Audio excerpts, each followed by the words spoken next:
আলসেমি দূর করার ৭টি জাপানি উপায়। কখনো কি ভেবে দেখেছেন জাপানিরা কিভাবে এত শৃঙ্খলাবদ্ধ, কর্মঠ ও সফল?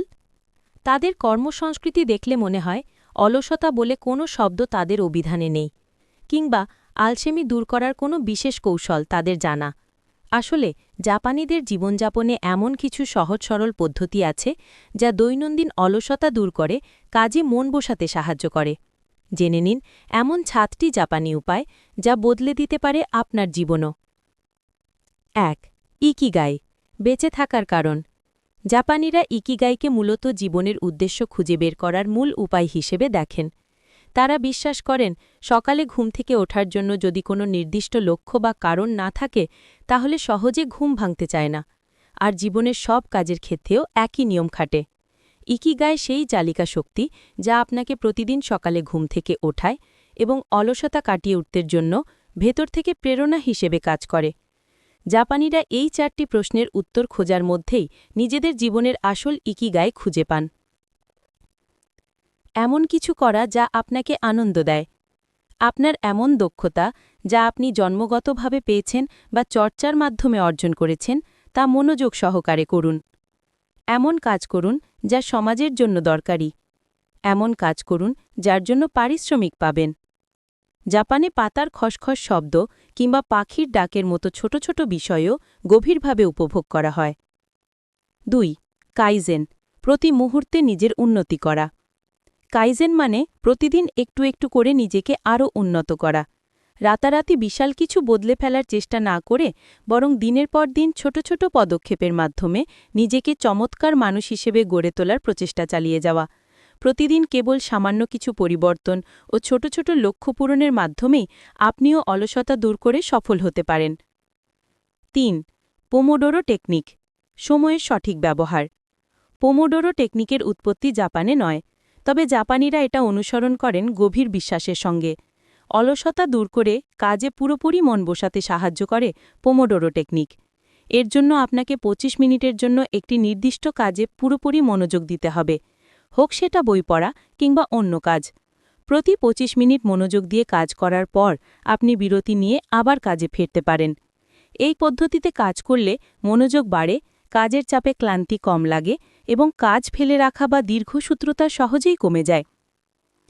পোমোডোরো টেকনিক অনুসরণ করলে কাজে মনোযোগ বাড়ে। ৪. ওয়াবি-সাবি, অপূর্ণতায় শান্তি।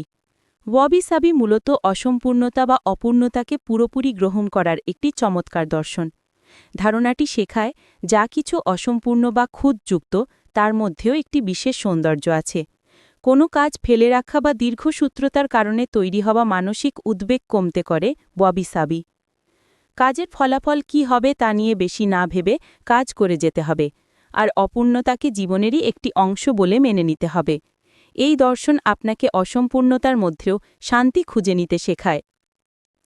৫. শোষিন, শেখার মানসিকতা। শোষিন শিক্ষায় নিজেকে শিশুর মতো বা একজন শিক্ষানবিশ হিসেবে নিজেকে মনে করতে হয়। কোনো কাজ শুরু করার সময় নিজেকে সব জানতা না ভেবে নতুন কিছু জানার জন্য সবসময় মনমুক্ত থাকা হলো এই শিক্ষার মূল কথা। প্রথমে যে কোনো কাজকে প্রথম থেকে শুরু করার ইচ্ছে থাকতে হবে। এই মানসিকতা অলসতা কাটিয়ে উঠতে সাহায্য করে, কারণ যখন আপনি এই শোষিন মানসিকতা নিয়ে কাজ করবেন তখন নিখুঁতভাবে কাজ করার জন্য প্রয়োজনীয় প্রেরণা ও স্বতঃস্ফূর্ততা আপনার মধ্যে তৈরি হবে। ৬. শিনরিন ইয়োকু, বন স্নান। শিনরিন ইয়োকুকে সহজ ভাষায় বন স্নান বলা যায়, মানে প্রকৃতির মাঝে বা সবুজ পরিবেশে কিছু সময় কাটানো। এই কৌশল মানসিক চাপ কমাতে, মন মেজাজ ভালো করতে এবং শক্তিশালী শরীর গঠনে সাহায্য করে। মনে রাখবেন, অলসতার প্রধান কারণ হল মানসিক চাপ ও ক্লান্তি। প্রকৃতির মধ্যে সময় কাটালে স্ট্রেস হরমোন কর্টিসল কমে যায়, ফলে মন শান্ত হয় এবং কাজ করার জন্য আগ্রহ বা প্রেরণা জাগে।